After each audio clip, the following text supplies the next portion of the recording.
My mother-in-law spent 10 years grooming me to be the daughter she never had. She planned my wedding, photobombed my pictures, and wore white to the reception. But her obsession reached its horrifying peak when she burst into our bedroom on our wedding night with a camera. She thought she had all the power. She was wrong. This story is all about boundaries.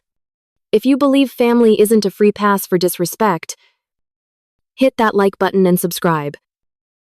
My mother-in-law, Irene, once told me that the greatest tragedy of her life was having 2 sons and no daughter. She said it with a sad smile. During one of our first family dinners nearly 10 years ago, I was 19, dating her eldest son, Michael, and I still remember the smell of the roasted chicken and the warmth of the polished wood table in her dining room. Later that evening, as I was helping clear the plates, she came up behind me and gently smoothed a stray piece of hair from my face. My own mother hadn't touched me with that kind of casual affection in years. Finally, Irene had whispered, mostly to herself, "Finally, I get a daughter." I didn't see the possessiveness in it then. All I felt was a wave of gratitude so strong it almost brought tears to my eyes. I had a difficult, almost non-existent relationship with my own mom, and the idea of having a positive female role model, a maternal figure who actually wanted me around, felt like a gift. That memory felt a lifetime away now. Sitting here on this worn leather couch in that very same living room, Michael's arm was draped around my shoulders. His familiar weight, a comforting presence. We'd been talking about our future for months. About marriage. And the conversation had finally turned from if to when. A comfortable silence settled between us. The only sound the rhythmic ticking of the grandfather clock in the corner. His parents, Irene and Frank, were in the kitchen. "So," I started, nudging him playfully, "when are you going to do it?" Michael feigned ignorance. "Do what?" "You know what?" I laughed. "Pop the question. I'm getting impatient here." Irene chose that exact moment to walk back in. A tray of coffee mugs in her hands. Her eyes lit up. "Oh, are we talking about the engagement?" I decided to have a little fun. "I'm trying to guess the date. I figure it has to be soon." I started listing off days. Mostly joking. "Is it tomorrow, next Tuesday? How about the 15th? That's the anniversary of our first date." Michael kept a perfect poker face. Just a small, amused smile playing on his lips. But as my eyes drifted over to Irene, I saw it. When I said the 15th, her body gave a tiny, almost imperceptible jolt. Her smile tightened for a fraction of a second, and her eyes shot to Michael with a look of pure, unfiltered shock. It was over in an instant, smoothed away into a placid maternal mask. But I had seen it. A cold little knot formed in my stomach. That was it. That was the day. I quickly continued my list, throwing out random dates to cover my discovery, pretending I hadn't noticed a thing. I didn't want Michael to know I'd figured it out. He was putting so much effort into planning the perfect surprise, and the look of disappointment on his face would have been worse than any ruined secret. I resolved to simply put it out of my mind. 2 months later, on the afternoon of the 15th, we arrived at his parents' house for what I was told was a simple family dinner. The moment we walked through the door, Irene enveloped me in a hug that was just a little too tight. A little too long. She pulled back, her hands gripping my arms, and her eyes were shining with a weird intensity. She leaned in and whispered, her breath warm against my ear, "You're finally going to be my daughter." It wasn't a question. It was a statement of fact. A confirmation that sent another chill down my spine. So much for forgetting. I needed to use the restroom to collect myself before whatever was about to happen. As I was splashing some cold water on my face, I heard their voices from the hallway just outside the slightly ajar door. It was Irene. Her voice a loud, insistent whisper. Let me see the ring again before she comes out. Just one more peek. Then I heard the distinct, intimate sound of fabric rustling as she presumably stuck her hand in Michael's jacket pocket. A heavy sigh escaped my lips. I flushed the toilet, then swung the bathroom door open wider than necessary, the sound echoing slightly in the hall. They both jumped. Their conversation cut short. I gave them a bright, oblivious smile. All set. Michael looked flustered, but he recovered quickly. He led me into the living room, where he got down on one knee. He said all the right things, his voice thick with emotion, and presented the most beautiful ring I had ever seen. I summoned every bit of acting skill I possessed. I gasped, brought my hands to my face, and produced tears of what I hoped looked like pure, unadulterated surprise. I said, yes. Of course. I would have said yes to him in a parking lot.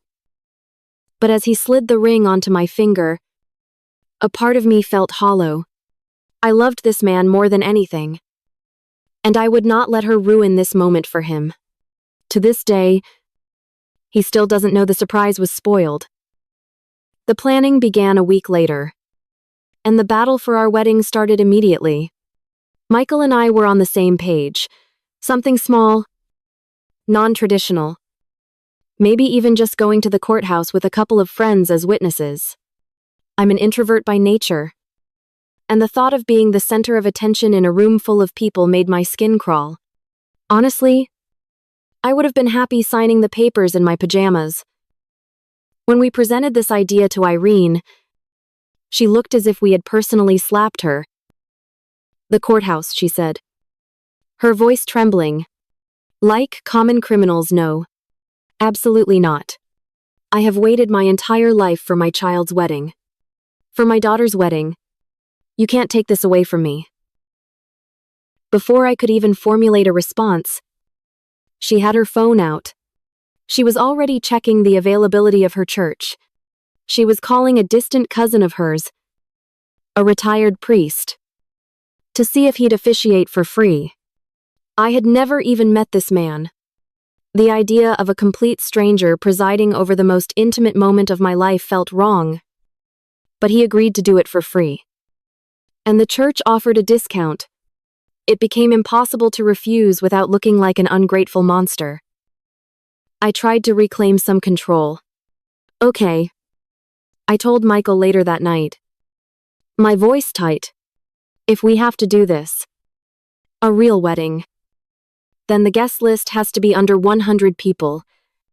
I can't handle more than that. I just can't. He agreed immediately. And we sat down and made a list of about 50 people, our closest family and friends. The people who truly mattered. When we showed the list to Irene, she stared at it in horror. Where are my sisters? Where are your uncles? Your cousins. You didn't invite the Millers, she demanded, her voice rising with each question. Mom, I haven't seen most of those people in years, Michael said calmly. And Stephanie has never even met them. We don't want strangers at our wedding. They are not strangers, they are my family, she shrieked. The word family echoing with accusation. You do not get to exclude my family from my son's wedding. The fight went on for days. It was exhausting. In the end, we just gave up. We added her 30-plus relatives to the list just to make her stop. But Michael, my clever, wonderful Michael, found a small way to win. He looked up the calendar and casually suggested a wedding date in late October, knowing full well that Irene's entire clan of elderly relatives were snowbirds who migrated to their winter homes in Florida on the 1st of the month. As we expected, None of them came. We did, however, receive a lot of checks in the mail, so I suppose it worked out in our favor. But the final straw, the thing that created a deep and permanent crack between Irene and me, was the dress. I'm not a frilly, princess dress kind of girl. The thought of spending a Saturday shuffling through racks of overpriced white gowns under fluorescent lights gave me a migraine. So, I did what I always do. I went online. I found a simple, elegant, floor-length lace dress for $50. It was perfect. When I casually mentioned to Irene over the phone that I had bought my dress, there was a stunned silence. What she finally said. Her voice dangerously quiet. I found one I really liked online. And it was a great deal, I said cheerfully. You bought your wedding dress. Online. Without me. Her voice was flat, devoid of all its usual warmth. You betrayed me. Stefania. You took that away from me. That's a mother-daughter moment. Our moment. I tried to explain. I didn't go with anyone. Irene. Not my mom. Not my friends. I just don't like shopping. It wasn't about excluding you. She wasn't having it. Send me a picture. I want to see it right now. Something inside me hardened. No, I said, the word tasting strange and powerful on my tongue. I'm not sending a picture. You'll have to wait and see it on the wedding day. Just like everyone else. There was another long, cold silence on the other end of the line. I could almost feel the fury radiating through the phone. Fine, she said, her tone like ice. We'll all just have to wait and see. Then? And then she hung up. The abrupt click of the disconnection left a ringing in my ear. A quiet, ominous promise of the storm that was to come. The morning of the wedding arrived under a crisp, impossibly blue October sky. I woke up with a feeling of nervous excitement fluttering in my chest. A hummingbird trapped in my ribs. For a few blissful moments, I forgot about the phone call, about the dress, about the cold war of wills that had defined the last few months. Today, I was marrying Michael. That was the only thing that mattered. My bridesmaids and I had taken over a small suite at a hotel near the church, and the air was thick with the scent of hairspray and coffee. Laughter bounced off the walls as we got our hair and makeup done. I was trying to hold on to that bubble of joy, to keep it safe. Then, the door to the suite opened without a knock. It was Irene. Just thought I'd come see how my daughter is doing, she announced to the room. Her smile as wide and bright as a stage light. I forced a smile back. Hi. Irene. We're doing great. Just getting ready. She glided over to the makeup station where I was sitting, her eyes scanning my face with the critical focus of a jeweler inspecting a flawed diamond. She picked up one of the makeup brushes. Are you sure about that lipstick color? Honey, it seems a little bold for a bride. The professional makeup artist froze, her hand hovering in midair. I felt a flush of heat creep up my neck. I like it, I said, my voice firmer than I expected. It's what I chose. Irene put the brush down with a little clatter. Well, as long as you're happy.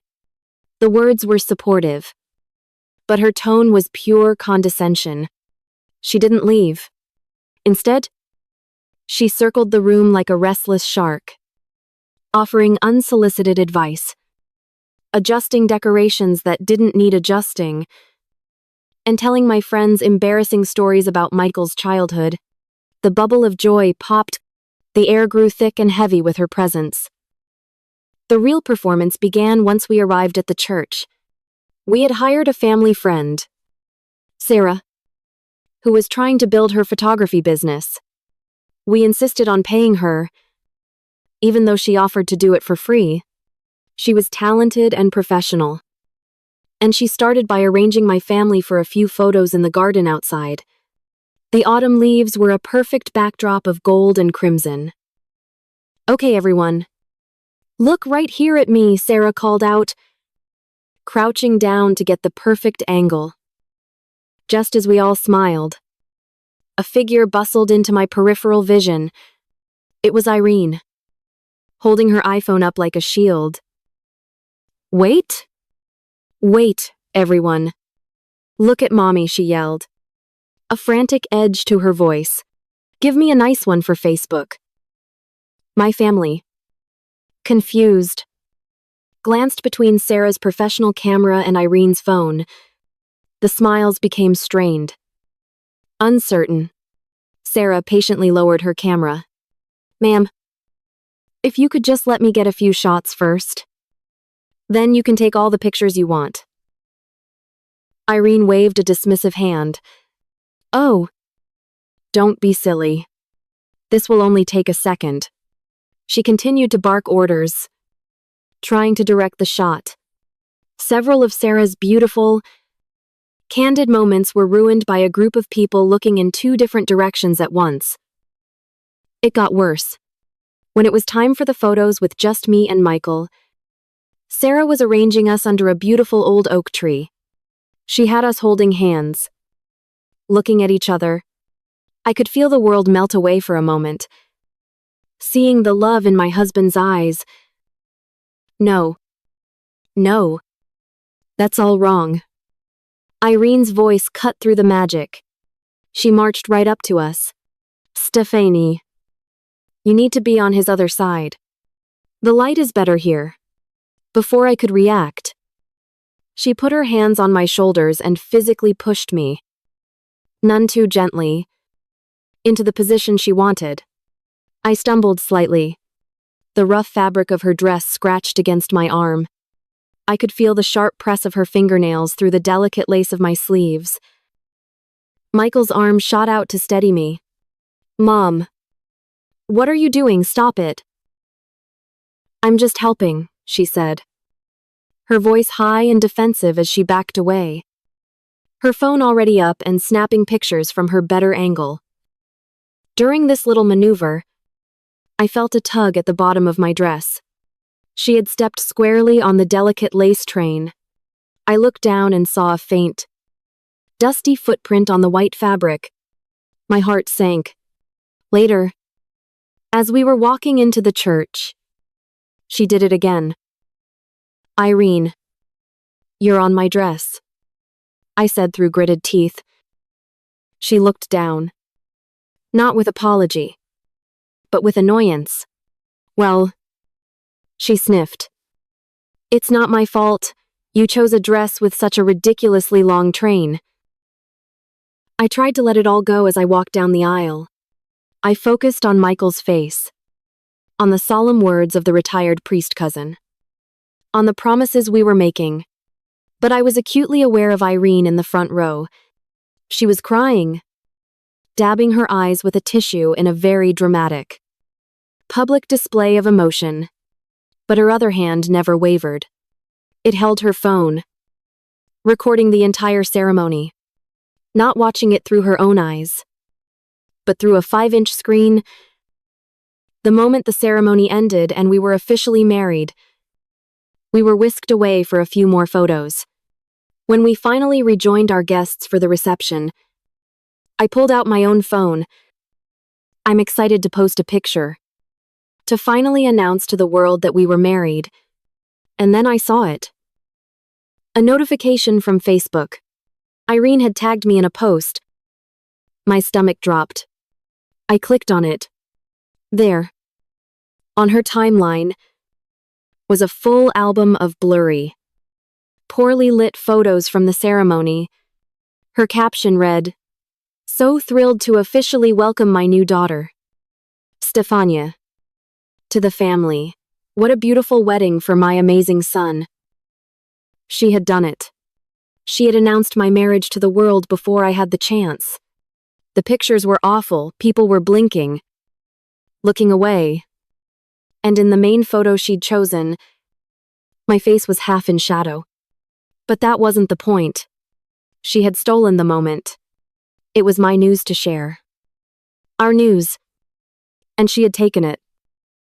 I looked up from my phone. My vision swimming slightly. My eyes found Michael across the room. He was looking at his own phone.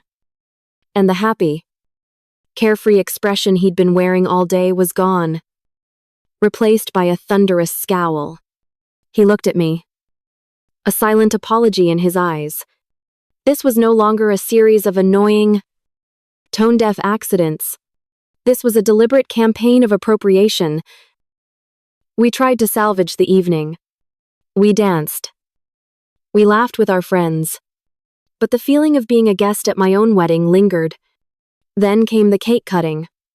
The caterers had placed the cake in a quiet alcove, away from the main throng of the party. It was a small space. Really only big enough for me, Michael, and Sarah, the photographer. It felt like our chance for one single, uninterrupted moment. We slipped away while the dance floor was full. Sarah had us posed, the knife in our hands, ready to make the first cut. The room was loud with music and laughter, but in our little corner, it was quiet. Wait. The shriek cut through the entire hall. The music seemed to stutter. Everyone turned to look.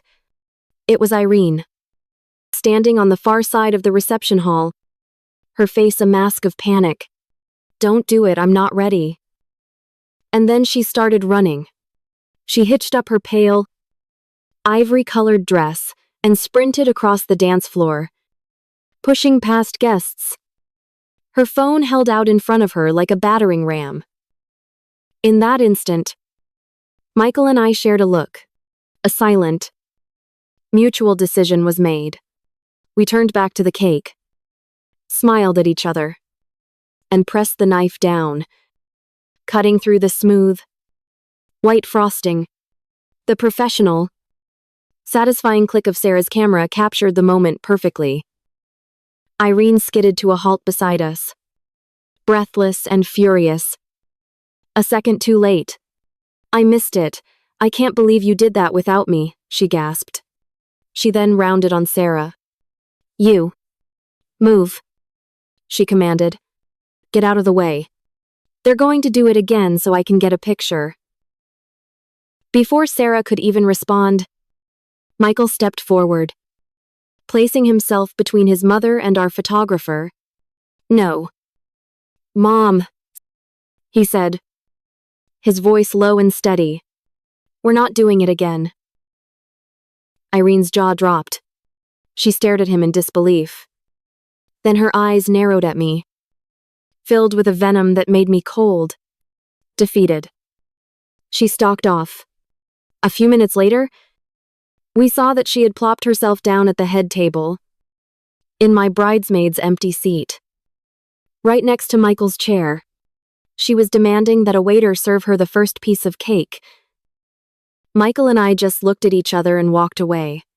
We took plates of cake and started delivering them to our guests ourselves, mingling and laughing, pointedly ignoring the fuming queen sitting alone on her stolen throne. The party eventually wound down. The lights came up, and the last of the guests began to say their goodbyes. Irene, who had been drinking steadily all evening, was swaying on her feet, her ivory dress, uncomfortably close in color to my own, was rumpled. She staggered over to me as I was gathering my things. She threw her arms around me, her grip surprisingly strong. Her breath smelled of stale champagne and something sour. She pulled her head back and looked into my eyes, her own unfocused. She leaned in close, so close. Her lips brushed my ear, and her voice dropped to a conspiratorial, slurred whisper that sent a shiver of pure dread down my spine. The night isn't over. Sweet daughter, she hissed. I won't miss a thing. Her words hung in the air between us. A toxic vapor. For a second, I couldn't move. Couldn't breathe. Michael saw the look on my face and was by my side in an instant, his hand firmly on my back. A silent, steadying presence. He steered me towards the exit, away from his mother. His body language a clear and protective barrier. Irene just stood there. A strange, triumphant little smile on her lips as she watched us go. The plan was to have a casual after-party, a backyard barbecue at Michael's parents' house. It was a compromise. My side of the family doesn't really drink, while Michael's considers it a competitive sport. A stuffy reception hall wasn't the right place for them to truly unwind. So this was the solution. It also meant that we would be staying the night in Michael's childhood bedroom, since the house was significantly closer to the airport for our pre-dawn honeymoon flight the next morning. A practical decision that now felt like a prison sentence. Back at the house, the atmosphere shifted. Ties were loosened. Heels were kicked off. Coolers full of beer were opened, and the smell of charcoal filled the night air. I changed out of my wedding dress in the small guest bathroom, carefully hanging it up and zipping it into its protective bag. I slipped into a comfortable pair of jeans and a soft sweater, and the relief of being out of the formal attire was immense. It felt like shedding a costume. I just wanted to be myself again. But there was no relief to be found.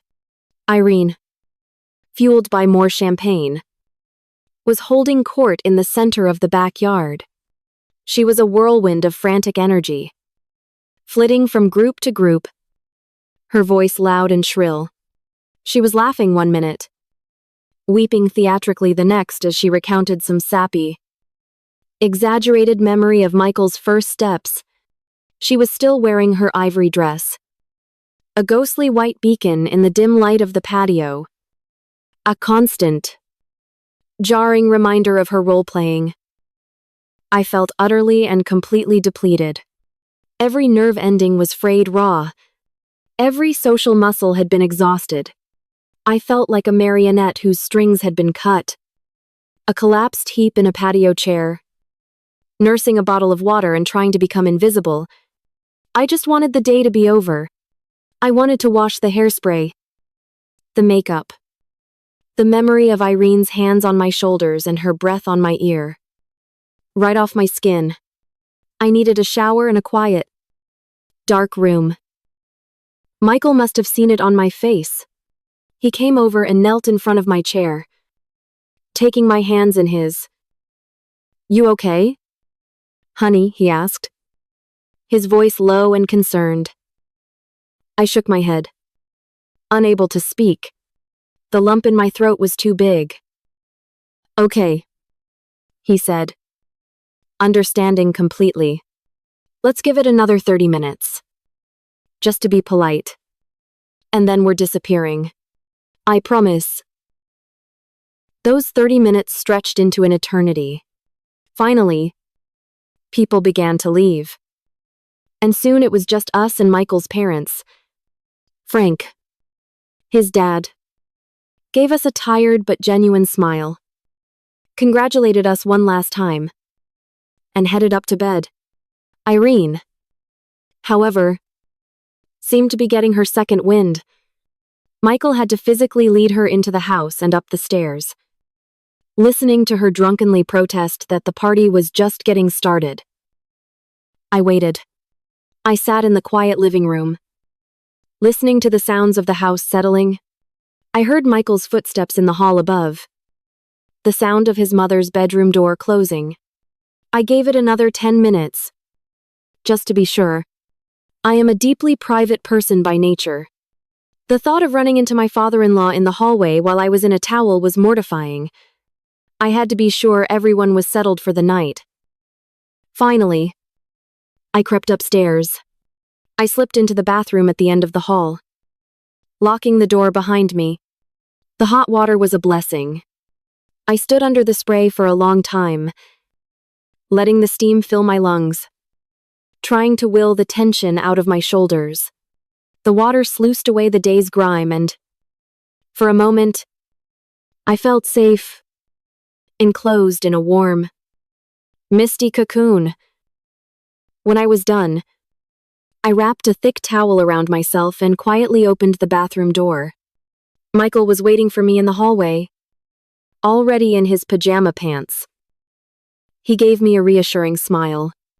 "All clear," he whispered. "I checked. She's in her room. I think she finally passed out." The relief was so profound it almost made my knees buckle. We tiptoed into his old bedroom and closed the door softly behind us. The room was just as I remembered it, with movie posters from his high school days still on the walls. It was a little piece of him, a safe harbor.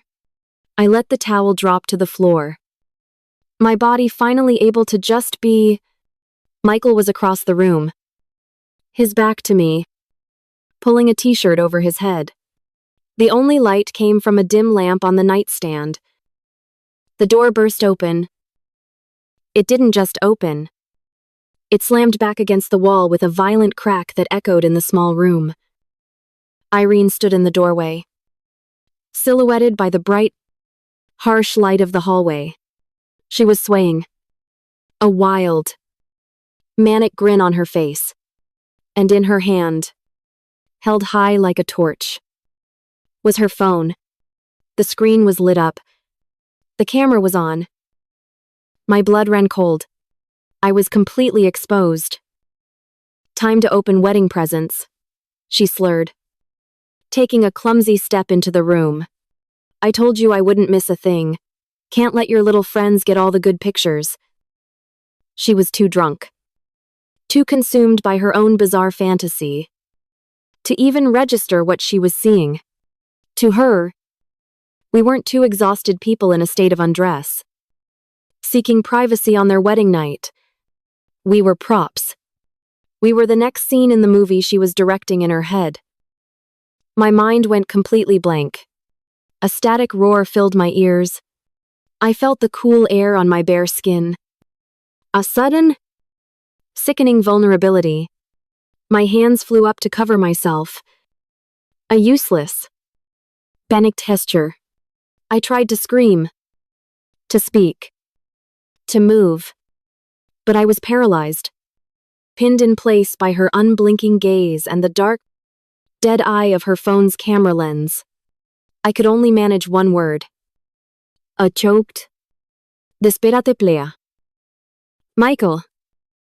His back had been to the door. He whipped around at the sound of the crash, his own chest bare. He saw me. He saw his mother. And in that instant, something inside him shattered. I had never seen that look on his face before. The easygoing, peacekeeping man I knew vanished, replaced by a stranger with eyes full of pure, undiluted rage. It was the most terrifying and the most beautiful thing I had ever seen. He didn't hesitate. He grabbed the comforter off the bed and threw it around my shoulders, shielding me from her view. And then he turned on his mother. "Get out."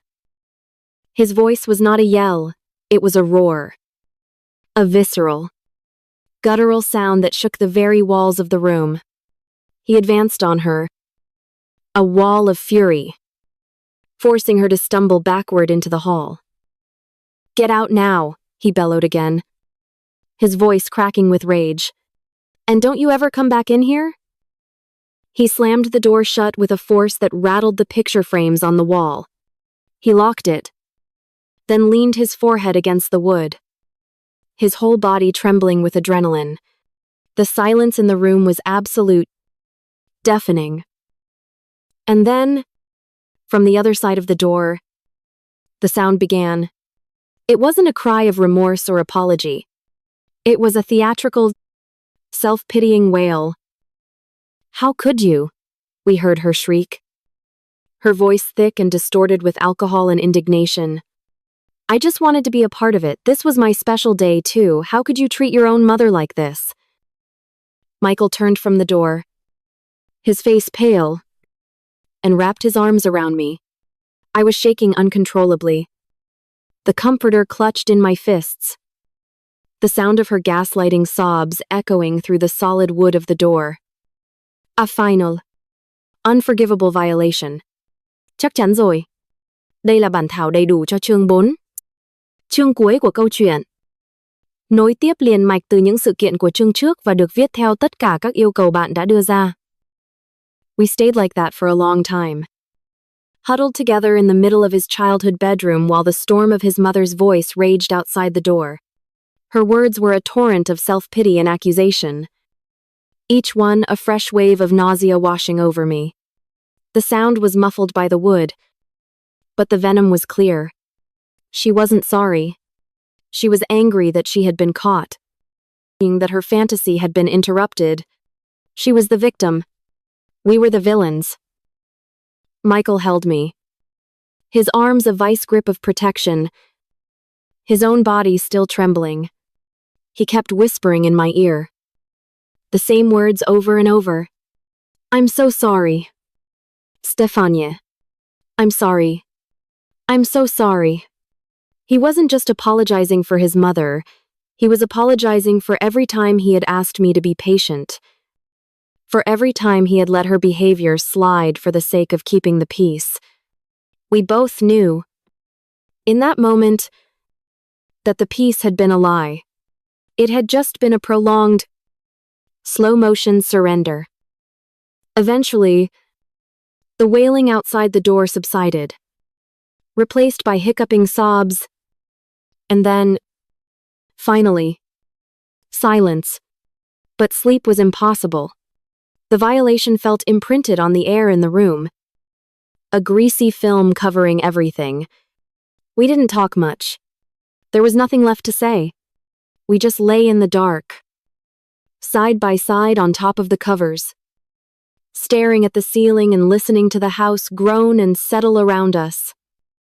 The sun had long since set on our wedding day, and our honeymoon felt like a distant, impossible dream. The first gray light of dawn crept through the window, signaling the end of the longest night of my life. Neither of us had slept. We moved like automatons, gathering our suitcases in the pre-dawn quiet. Every creak of the floorboards sounded like a gunshot in the silent house. Our flight was in 3 hours. The only thing I wanted in the world was to be on that plane, to be 30,000 feet above this house and all the ugliness it now contained. We packed in near silence, the only communication being a shared glance, a small nod, a united front forged in trauma. Michael carried our bags, and I followed him down the stairs. My feet so light on the steps, I felt like a ghost. I was steeling myself, preparing for the inevitable encounter, my heart a cold, heavy stone in my chest. She was waiting for us at the bottom of the stairs. She was sitting on the small armchair by the front door, as if guarding the exit. She was dressed. Her eyes were red and swollen, and she was clutching a mug of coffee in her hands. She had repositioned herself as the heartbroken matriarch, the picture of maternal suffering. As we approached, she stood up slowly, her face a carefully constructed mask of sorrow. She looked only at me. I can't believe you're just going to leave, she began, her voice a pathetic, watery quiver. You're just going to walk out of here without even speaking to me.